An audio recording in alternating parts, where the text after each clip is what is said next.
Hello and welcome to the Gamers Table. It is Monday, and we're reviewing Ground Floor, successful Kickstarter game. It's mostly about, who gets there first, who pays the least. Adopt the role of an entrepreneur responsible for the survival of a young company. As CEO, you will use your limited time to manage your business. Time is money, so spend it wisely.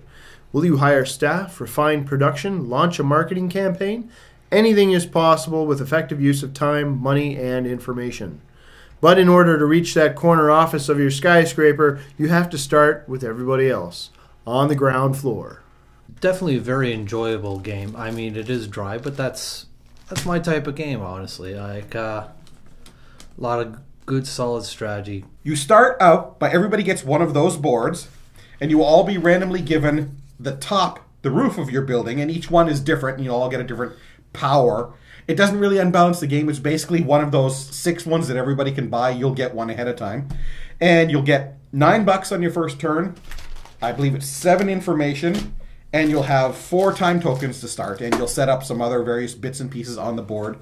And do a selection of the cards that are depression. Your economic forecast. Yeah, and they will say how, again, at the end of each round, things will shuffle around the board based on what that is.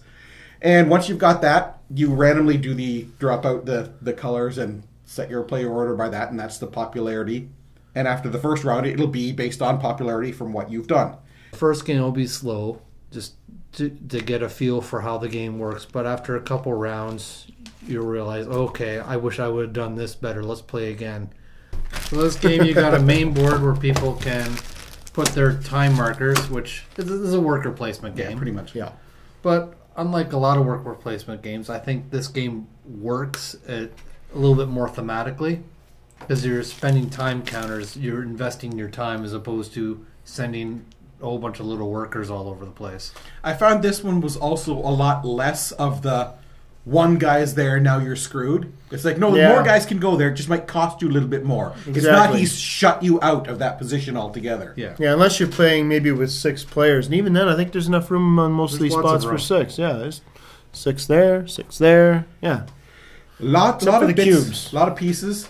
Everyone gets their little clipboard thing that lists all the special abilities of all the buildings. So you don't have to waste everybody's time. You could look it up in advance and see which one you want. No, go there and pick 2, because the guy in front of you might take the one you want. Have a contingency plan. Yes. It's a fairly long game, a couple hours. And that's with 3 players. Overall, the game's pretty much the same for everybody as far as choices and that. But there are slight differences in how you might want to approach things, like start off with grabbing a whole bunch of money, or maybe start off by improving your ground floor. You got 6 different abilities here on base abilities that can be improved with certain tiles, and each tile you upgrade to is worth victory points. There is some analysis paralysis with this, like should I improve that or should I go for this? Oh yeah, we got a boom coming up, or we got a depression coming up, or you don't know exactly how many people are going to benefit in the retail outlets there. It could be 1, could be none, who knows. So yeah, these are all different spots you can go to as well as the places on the main board. You can only go on your player board or the main board. You can't go on somebody else's player board. Not that you need the difference between them. Overall, the game works really well. For a dry game, probably one of my favorites.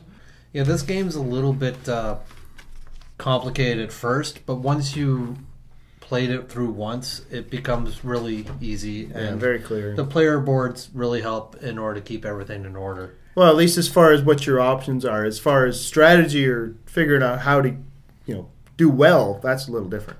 So the complexity is just because of the game. It's not because of this. You know how we tell you how times is a really bad manners, bad order, couldn't find everything. Everything's laid out in order. It's like they watched our show. Oh, look, it's like the contents, then the goal, then preparation. Oh, here's setting up, okay, and showing you where to put everything. Oh, and then it's going to have all the steps of the game. Well, here's what you do, and here's all the in-depth explanation of everything you do. It's all where it should be, and I can find it. And wow, it's really nicely clear with big examples of everything. Yeah, that's one of the better rulebooks I've seen. Yeah, it's a very good rulebook. Yes. Wrapping up for Ground Floor. Well, dry games, usually aren't my Paper. thing, but this one's not so bad. I kind of like it. Everything's really well done. All the components, are very nice and solid. Like, that's a nice, solid, well-constructed box and everything, player boards and all that stuff. Everything's well thought out. I don't think there's any way for like just one person to just completely run away with the game.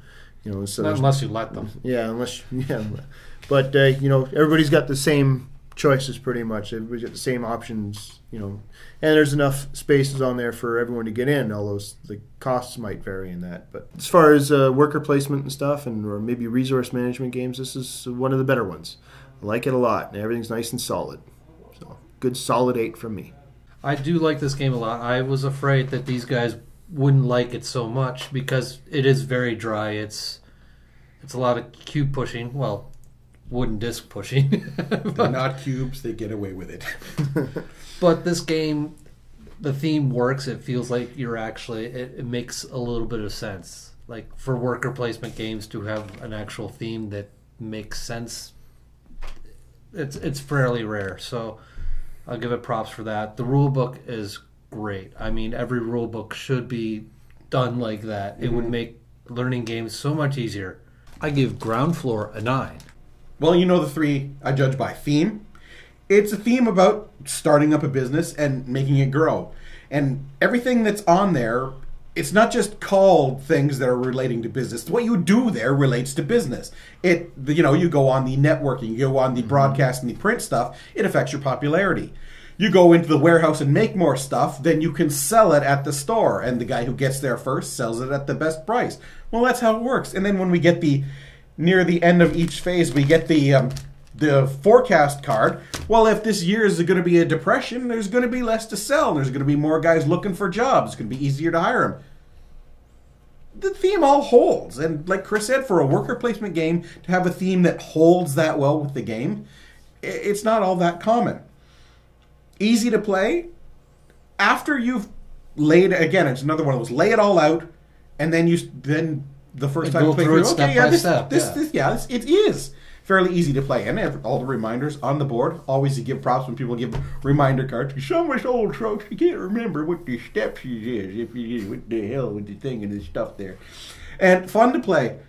There's more screw you factor in this worker placement game than you would expect. It's subtle stuff where you can sort of, like on the track where you can get a lot of information. If you could get up there to the first couple spaces, well, if anybody else wants to get on there, they're going to have to help you out because you're in the first 2 spaces. So they're going to have to help you out. Or take the chance on the lower spots where they might not. Yeah, but somebody's still going to have to help you because you got the top spot. I give Ground Floor a 9. And that's it for this episode of the Gamers Table. Tune in next week where we review another game. Guys, that's what we do.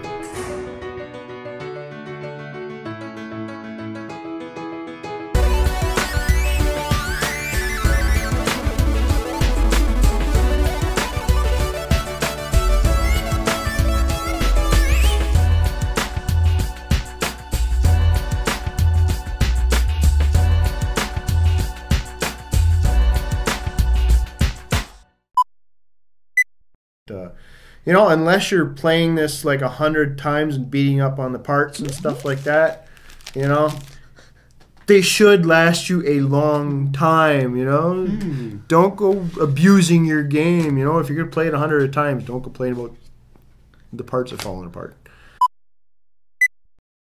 Don't need a separate book to teach you how to play a game and another one for the rules.